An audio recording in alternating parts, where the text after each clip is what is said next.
예, 오늘 5.18 민주화운동 37주년 기념식은 문재인 정부 출범 이후에 처음 갖는 정부 기념 행사였습니다. 특히 4년 만에 대통령이 5.18 기념식에 참석을 하면서 그 의미를 더했는데요. 전문가들과 함께 자세한 이야기 나눠보도록 하겠습니다. 네, 김현 더불어민주당 대변인, 이현종 문화일보 논설위원 나와 계십니다. 어서 오십시오. 안녕하세요. 예, 안녕하십니까.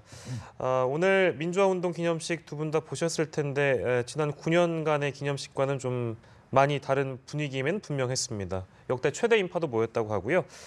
여러 가지 장면들이 연출이 됐는데 오늘 기념식에서 가장 인상적이었던 점을 꼽는다면 어떤 게 있겠습니까, 대변인? 네, 직접 다녀왔습니다. 예. 온 국민이 아마 오늘 함께 울고 함께 웃었던 날 같습니다. 앞서 방송에도 나왔지만 예. 김재평님의 그 따님 예. 김소영 씨가 사랑합니다 아버지라고 얘기했던 것이 아마 오늘 국민들이 가장 감동적으로 보시지 않았을까 싶고요. 예. 그리고 말씀을 마치고 가는 뒷모습을 문재인 대통령께서 따라가서 안아줬고 딸이 아버지가 온 듯한 품처럼 따뜻했다라고 얘기했던 것이 온 국민에게 감동을 주지 않았나 싶습니다. 예. 이현종 논설위원께서는 어떤 장면이 가장 인상적이었습니까? 네, 저도 오늘의 제일 하이라이트는 아마 그 장면이 아닌가 싶습니다. 예. 일단 아마 시청자 여러분도 많이 또 눈물 흘리신 분도 많을 텐데 저도 방송하면서 울컥했던데 예. 사실 이 대통령의 어떤 그 자질이라는 것은 공감 능력이 굉장히 저는 중요하다고 봅니다. 예. 즉 저런 어떤 행사를 통해서 국민의 아픔과 그런 슬픔들에 대해서 대통령이 공감하고 다독거려 줄 수 있는 것들 예. 그런 것들이 저는 지도자의 상당히 중요한 자질이라고 보거든요. 그러니까 오늘 행사에서는 결국 이제 문재인 대통령이 직접 나가서 그 김소영 씨를 다독거려주면서 사실 아버지 역할을 한 거 아니겠습니까? 그리고 또 행사 끝난 다음에 같이 묘소를 한번 가보자 예. 해서 끝나고 나서 같이 묘소를 가서 또 거기서 같이 또 묘소에서 참배하는 이런 모습을 보면서 그럼 대통령이 어떤 면에서 보면 국민들과 이제 공감 그리고 또 이 5.18에 대한 아픔들에 대해서 정확히 좀 알고 있구나라는 그런 어떤 인상들을 국민들한테 심어줬지 않는가 저는 그렇게 생각이 듭니다. 예. 네, 두 분 모두 추모사 낭독을 가장 인상 깊었던 한 장면으로 꼽아주셨는데요. 오늘도 기념식의 절정 중에 한 장면은 참석자들이 함께 임을 위한 행진곡을 9년 만에 합창이 아니라 참석자들과 함께 다 함께 일어나서 재창하는 그런 장면이었는데 그 의미는 어떻게 풀어볼 수가 있을까요? 그러니까 9년이 걸렸습니다. 임을 위한 행진곡을 재창하는 형식을 띠게까지 과정인데요. 예. 문재인 대통령이 후보 시절에 많은 국민들한테 약속했던 공약사항이기도 하죠. 5월 18일 날 반드시 임을 위한 행진곡을 함께 재창하겠다라고 얘기했고 그 약속을 지키게 됐던 것이고 두 번째로 사실은 유가족들이 이제 대통령이 입장할 때도 같이 이제 얼싸안기도 하고 악수를 나눴는데요. 그리고 퇴장할 때도 마찬가지로 유가족들과 함께했습니다. 그리고 세월호 유가족들도 현장에 있었는데 예. 결국은 20세기에 국가 공권력에 의해서 많은 희생을 낳게 했던 광주가 있었다면 박근혜 정부에서는 또 세월호를 빼놓을 수 없을 것 같습니다. 그리고 그것이 온 힘으로 모아서 오늘의 그 새로운 정부가 만들어진 거라고 보고요. 문재인 대통령께서 그 임을 위한 행진곡을 같이 손잡고 불렀다는 얘기는 국민의 정의로운 통합을 이뤄내자라는 그런 말씀도 주도사에서 하셨던 것처럼 예. 광주뿐만 아니라 호남 분들에게 가슴에 응어리에 맺혔던 것을 오늘 상당하게 해소되는 과정이었다고 현장에서 느꼈고 예. 그 국민들이 그 광주 특히 시민들이 정말 이렇게 감사한 마음으로 대통령을 맞이하고 보내드렸습니다. 예. 네, 직접, 오늘 재창이 이루어질 때 자유한국당 정우택 원내대표 같은 경우는 참여를 하지 않았는데 네. 일단 부르지 않은 이유에 대해서 재창을 하는 문제는 국민적 합의가 충분히 이루어지지 못했다라고 밝혔거든요. 이 부분에 대해서는 어떤 글쎄요, 이게 생각이신가요? 지금 사는 재창과 합창이 무슨 차이가 있는지 저는 잘 모르겠어요. 예를 들어서 이게 국가기념일로 우리가 97년부터 지정이 되어 왔지 않습니까? 예. 그건 뭐냐면 일단 국가 차원에서 이 날 자체를 기념한다는 것이고 5.18은 바로 우리 민주주의의 시발점이 되는 그런 날 아니겠습니까? 자, 그런 문제에 대해서 어떤 그날의 가장 큰 의미를 갖고 있는 노래입니다. 님을 위한 행진곡은. 그리고 또 그날 많은 행사에 불려받고 또 유가족들이 또 많은 그 어떤 희생당하신 어떤 가족들과 이런 분들이 이 님을 위한 행진곡을 부르면서 결국 그날을 추모하는 그런 노래 아니겠습니까? 네. 근데 그런 노래를 합창단만 부를 수 있다? 아니면 다 부를 수 있다? 이 논쟁을 가지고 왜 우리가 9년 동안 이렇게 어떤 논쟁을 해왔는지 그리고 오늘 그 자유한국당의 이제 정우택 원내대표가 부르지 않았는데 예. 지난번 그 분당되기 전에서 김무성 대표 같은 경우는 뭐 힘차게 노래를 같이 부르셨죠. 예. 그런 모습 본다면 저는 이런 그 논쟁 자체 정말 형식주의 아니겠습니까? 예. 그러니까 결국은 그날의 의미를 다 공감하시는 분들이 노래를 따라 부른 것이고 예. 또 그것이 그날의 어떤 의미 자체를 다시 되새긴다라고 한다면 우리가 뭐 재창이냐 합창이냐 이런 문제 그리고 국민적 공감대는 이미 여론조사를 통해서 상당히 국민적 공감대를 나타낸 것으로 이미 조사된 바가 있습니다. 예. 그런 의미가 있기 때문에 저는 자유한국당 이 문제를 이런 국민적 공감대라는 이유를 통해서 저는 더 이상 늦출 필요가 없다고 생각이 듭니다. 그러니까 결국은 결국 유족들의 마음만 더 아프게 하는 것이 아닌가 저는 예. 그런 생각이 듭니다. 예. 예. 한국당 정우택 원내대표는 재창이 국민적 합의가 충분치 않다라는 입장이었는데 민주당은 이제 그 재창 거부를 한 것에 대해서 존중한다는 말씀을 하셨네요. 이건 어떤 의미가 있습니까? 재창 거부에 대해 존중한다는 건 아니고요. 예. 어쨌든 지금 이제 정우택 원내대표께서 예. 입장을 밝혔지만 결국은 국민적 합의라는 것은 공약을 내걸었던 그러니까 그 후보가 선출이 됐고 그리고 국민들의 합의는 사실 이루어졌다고 봐야겠죠. 그리고 이분이 계속 이렇게 얘기하시는 것은 금방 이렇게 또 입장을 바꾸기가 또 곤란해서 또 말씀하시는 거라고 보고 예. 저는 뭐 합리적인 수준으로 국민들이 예. 정의를 갈구한다고 치면 예. 뭐 굳이 또 논쟁이 되지는 않을 거라고 봅니다. 예, 알겠습니다. 자, 그리고 오늘 문재인 대통령이 기념사에서 새 정부를 문재인 정부라고 두 차례로 표현했고요. 이번 정부는 국민의 정부나 참여 정부와 같이 별도의 명칭을 정하지 않겠다 이렇게 얘기를 했는데요. 어떤 의미로 볼 수 있겠습니까? 그러니까 이명박 정부도 이명박 정부로 불렀고요. 박근혜 정부 역시 박근혜 정부로 이름을 명명을 했는데 특별하게 의미를 부여하지 않겠다라는 겁니다. 그래서 실용적으로 그리고 그냥 불려지는 편안함으로 가는 거고 이거 예. 뭐 또 다른 형태의 이름을 붙이기보다는 그냥 문재인 정부다라고 오늘 이제 5.18 예. 기념사에서도 두 번에 걸쳐서 문재인 정부라고 얘기를 했습니다. 그래서 그 이제 편안한 것이 제일 좋은 것 같습니다. 인위적인 것보다는요. 예. 네. 실용적으로 불러달라 네. 이렇게 밝혔고요. 자, 다음 이슈는 이게 이제 그 요즘에 굉장히 크게 불거지고 있는 상황인데요. 일단 개요를 좀 저희가 정리를 하고 갈 필요가 있는 것 같습니다. 돈봉투 만찬 사건을 감찰하라 대통령이 지시를 했는데 네. 정확하게 어떤 내용입니까, 노선영? 이게 이제 지금 지난 4월 21일이죠. 예. 그 일단 지금 이제 우병우 전 민정수석에 대해서 검찰이 불구속 기소를 했습니다. 예. 그 박근혜 전 대통령이 이제 구속을 했고 그 사흘 뒤에 이제 이 서울중앙지검장과 검찰국장이 이제 회동을 했어요. 전 예. 만찬을 가졌습니다. 이제 예. 그 자리에는 검찰국 간부 2명과 그다음에 이제 중앙지검에서 이번 사건을 수사했던 수사 검사들이 이제 배석을 했어요. 자, 그런 상황에서 서로 이제 저녁을 함께 하면서 또 폭탄주도 왔다 갔다 하고 그리고 예. 또 이제 서로 간에 또 돈 봉투를 이제 그 뭐 경력금 형태로 예. 줬다는 것이죠. 이게 이제 뒤늦게 이제 알려졌는데 일단 이거는 여러 가지 문제가 있습니다. 첫 번째는 일단 검찰국이라는 곳이 예. 검찰의 인사를 이제 관장하는 곳입니다. 인사와 예산을 관장하는 곳인데 예. 그 수사가 끝난 상황에서 이 두 어떤 주체, 어떤 검사를 담당했던 주체가 만날 과연 무슨 이유가 있었는지 또 하나는 이 안태근 검찰국장은 기본적으로 이 우병우 민정수석과 한 1000여 차례 통화를 한 혐의로 해서 예. 사실 어떤 면에서 보면 좀 조사 대상이었습니다. 네. 자, 그런 상황인데 조사 대상과 조사 주체가 함께 만난다는 것은 대단히 부적절한 그런 만남이었고 예. 또 지금 결정적 문제가 되는 것은 이 돈 봉투를 왔다 갔다 했다는 것이거든요. 물론 예. 검찰국 간부들은 그 다음 날 그 100만 원 돈 봉투를 다시 중앙지검에 돌려줬다는 것인데 예. 아니 그 검찰과 이 예를 들어서 김영란법이 있지 않습니까? 예. 그러니까 검찰과 왜 그 법무부가 돈 봉투를 오고 가야 되는 사이인지 그리고 이거는 예를 들어서 그동안 이 어떤 특수활동비라고 그래서 이제 수사하는 이제 당사자들이 예. 어떤 위 사람들이 이제 밑에 사람들한테 경력금 쪽으로 이제 줬던 것인데 네. 근데 두 사람 간의 관계는 경력금 주고 갈 수 있는 사이가 아닙니다. 자, 그런 사이에 줬다는 것 자체가 이게 어떤 김영란법 위반이고 또 예. 하나는 이제 어떤 성격의 돈인지 이거에 대해서 사실은 어떤 면에서 보면 검찰이 좀 반성을 해야 되는데 예. 문제는 이게 전혀 문제가 없다라고 이제 본인들이 항변을 한 3일 동안 했어요. 이제 예. 그런 상황에서 문재인 대통령이 이런 생각은 아니다. 이거에 대해서는 한번 조사를 해봐야 된다. 네. 이런 차원에서 이제 감찰을 지시한 것이죠. 네, 일단 문 대통령이 감찰 지시한 지 하루 만에 사의를 표명했는데 지금 청와대 측에서는 규정상 감찰 중에 사표 수리 안 된다라는 입장을 밝혔거든요. 뭐 초강경 수사 의지를 드러낸 것이다라고도 해석을 해봐도 될까요?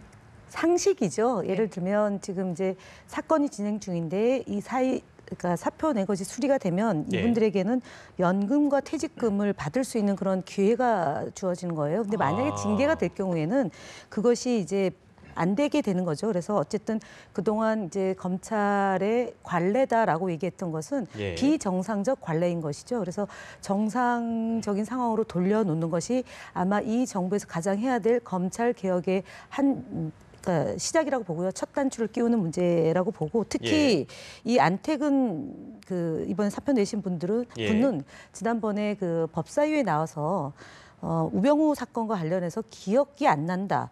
보고 안 했을 수도 있다라고 얘기해서 그 당시에 이제 질의하는 국회의원들한테 굉장히 분노를 그러니까 자극했던 분이에요. 첫 마디가 정확하게 기억이 없다 뭐 이렇게 예, 얘기했죠. 그리고 뭐 보고한 사실이 없다 또는 예. 보고 안 했을 수도 있다.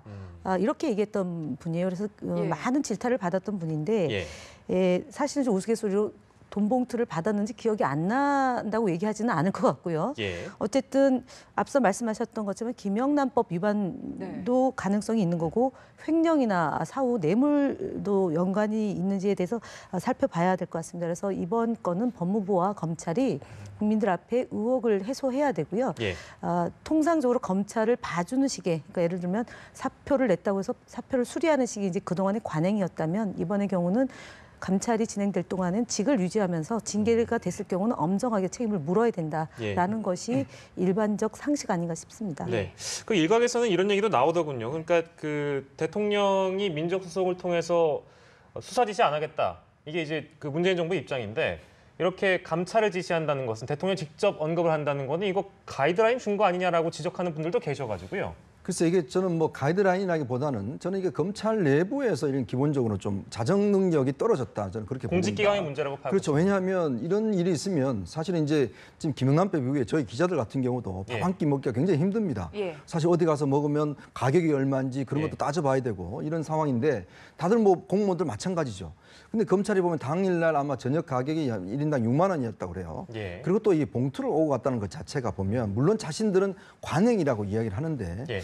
그는 관행으로 좀 넘어갈 수 없는 사안이죠. 그리고 언론에서 여러 차례 문제를 제기를 했지 않습니까? 그것에 대해서. 그렇다면 검찰이 스스로 자정 능력이 있다면 그럼 이게 문제가 있겠구나. 그럼 내부에서 먼저 좀 알아본다든지 진상 파악을 하는 그런 행위라도 했어야 될 텐데 문제는 전혀 문제가 없다라고 오히려 왜 이런 기사를 쓰느냐 하면 기자들을 오히려 탓하기를 했어요. 예. 자, 그런 게 이제 며칠을 지나가다 보니까 대통령 입장에서 본다면 이거는 상황이 이렇지가 않다. 이거는 왜냐하면 공직자 특히 검찰이 엄격해야 할 검찰 자체가 스스로의 문제에 대해서 너무 관대한 것이 아닌가. 저는 그렇기 때문에 아마 대통령의 이것 자체는 어떤 대통령이 무슨 가이드라인 줬다기보다는 검찰 스스로 해결할 수 없는 문제에 대해서 저는 대통령이 검찰을 지휘한 왜냐하면 검사의 임명권은 대통령이 있습니다. 예. 그렇기 때문에 대통령으로서는 저는 이 할 일을 했다 이런 차원에 이건 접근해야지 이거는 다른 어떤 수사의 어떤 가이드라인 주는 것 차원하고는 좀 다른 차원의 저는 문제라고 봅니다. 예.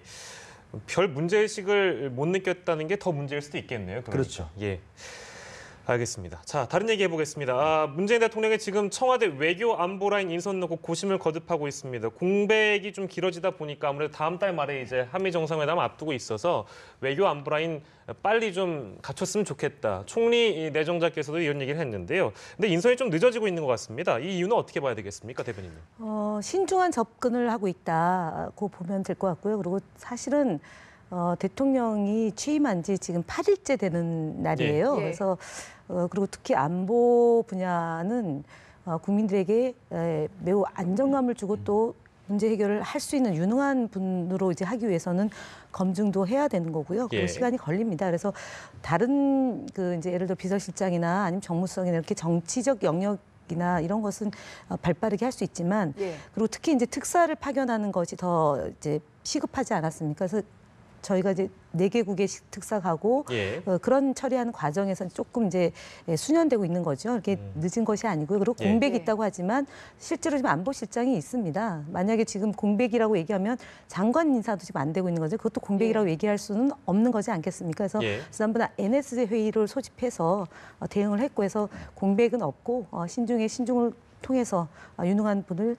물색하고 있는 것으로 보면 되지 않을까 싶습니다. 인선은 네, 사실 이 문제 같은 경우는 지금 어떤 면에서 보면 문재인 정부가 당면은 가장 첫 번째 중요한 어떤 뭐 산이라고 할까요? 그럼 결국 이제 아마 6월 말에 있을 한미 정상회담이겠죠. 특히 이제 사드 문제라든지 우리가 아시겠지만 이명박 정부 초기에 이제 FTA 했다고 또 광우병 문제가 터져서 정권에 상당한 큰 부담을 줬지 않습니까? 예. 그렇다면 이제 문재인 정부는 이 외교안보 문제를 어떻게 넘느냐가 이제 결정적인 문제겠죠. 그런 면에서 본다라면 특히 이제 외교 쪽과 안보 쪽과 이런 사실 안보실장 같은 경우는 이게 총괄하는 분이기 때문에 어떤 면에서 모두를 좀 이렇게 잘 알 수 있는 분이 이제 임명이 돼야 되고 특히 예. 지금 한미 간의 관계, 한중 간의 관계, 한일 간의 관계 다 이게 지금 외교가 지금 문제가 지금 그동안 사실 박근혜 정부에서 여러 가지 문제가 돼 왔기 때문에 이걸 동시에 풀어야 되는 굉장히 어려운 상황입니다. 예. 그렇기 때문에 여기에 전체적으로 컨트롤 타워를 할 수 있는 분을 제대로 앉혀야지만이 문재인 정부가 제가 볼 때는 아마 초기에 상당히 예. 그래도 순항을 할 수 있을 것 같은데 그런 면에서 아마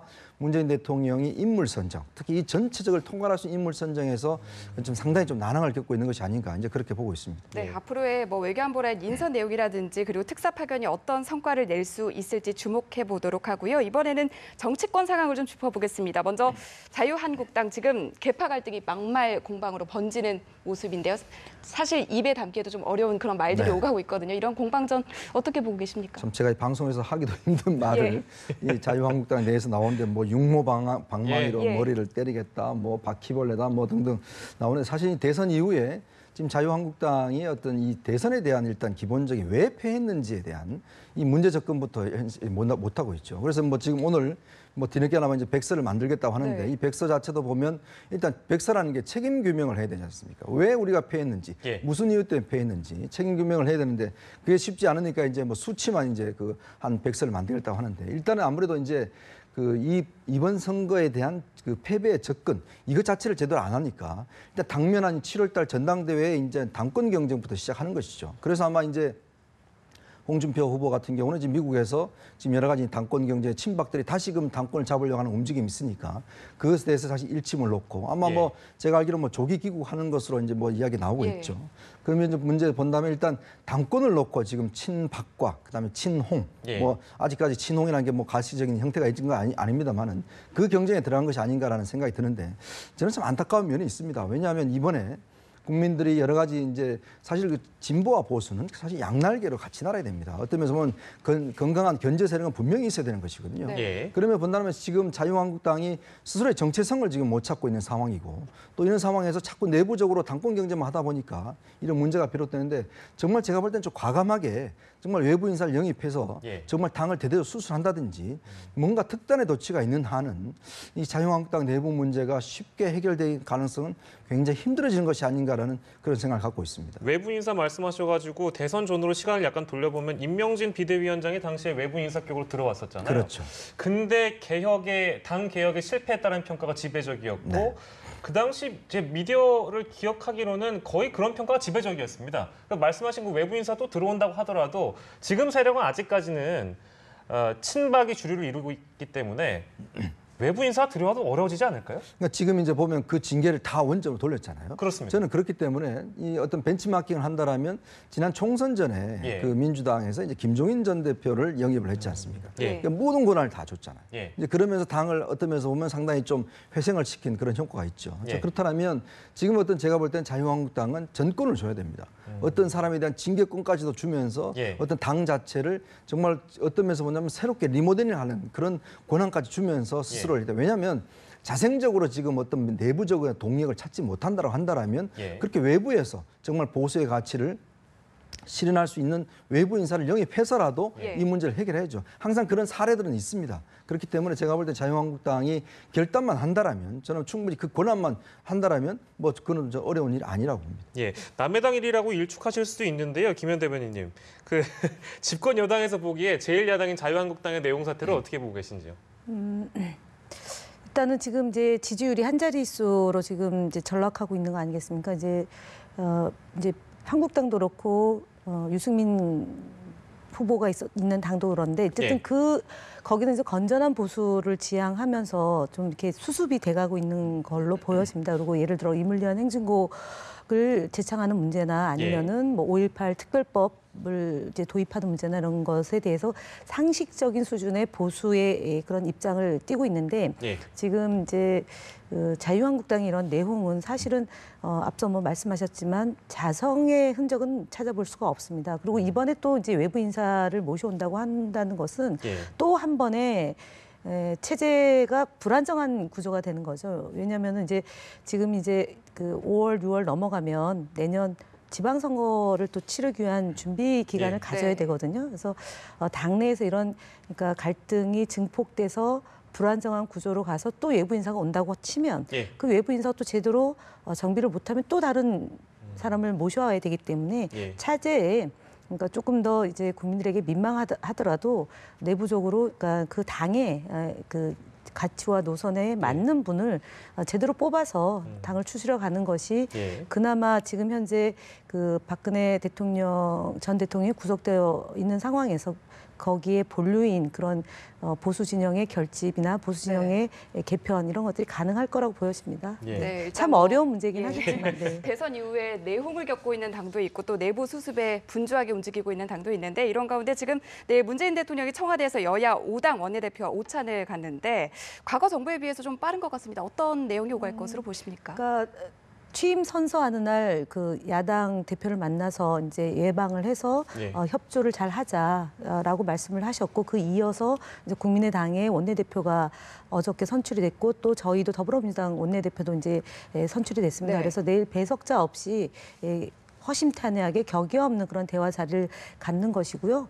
그리고 이게 실질적으로 뭐 그 의원 빼각이나 인위적인 정계 개편이 아니라 예. 이렇게 대통령이 직접 야당과 여당의 원내대표와 지도부를 만나서 현안에 대해서 논의하고 협조를 구할 것은 구하고 또는 뭐 지적받을 사항이 있다면 이렇게 대화를 통해서 풀어가는 것이 진정한 그 국정 운영의 지도자의 참 모습이 아닌가 싶고요. 내일 어떻게 만나는지 또 어떤 예. 대화가 오고 가는지가 또 궁금한 하루가 될 것 같습니다. 네, 협치 또 나아가서 연정에 대한 얘기까지 나오는지 저희가 좀 지켜보도록 네. 하겠습니다. 이게 뭐 당 대표들이 아직 선출되지 않았기 때문에 일단 예. 원내대표 회동부터 먼저 하는데 제가 볼 때는 이게 항상 정권마다 그 과제가 정례화 문제입니다, 사실은. 어떤 면에서 보면 이게 이제 일회성으로 끝나고 뭐 1년에 한 번 만나고 뭐 이런 게 많지 않습니까? 네. 그러면서 본다면 오히려 뭐 예를 들어 이번에는 청와대에서 했다라면 다음번에 국회에서 한번 대통령이 직접 오셔서 예. 뭐 원내대표들과 만나실 수도 있고 해서 뭔가 이번 기회에 협치의 틀, 즉 국회와 청와대 간의 어떤 협치의 틀 자체를 만드는 게 저는 이게 굉장히 중요하다고 보거든요. 예. 그렇기 때문에 앞으로 예를 들어서 뭐 셔틀 어떤 회담을 한다든지 이런 식으로 해서 뭔가 국민들한테 좀 안심을 줄 수 있는 그런 좀 합리적 대안들이 좀 나왔으면 하는 게 바람입니다. 예, 일회성이 아니라 연속성 있게 이런 회담은 자주 있었으면 좋겠다는 말씀을 정리하겠습니다. 김현 민주당 대변인, 이현종 문화일보 논설위원과 이 시간 함께했습니다. 고맙습니다. 고맙습니다. 네, 감사합니다.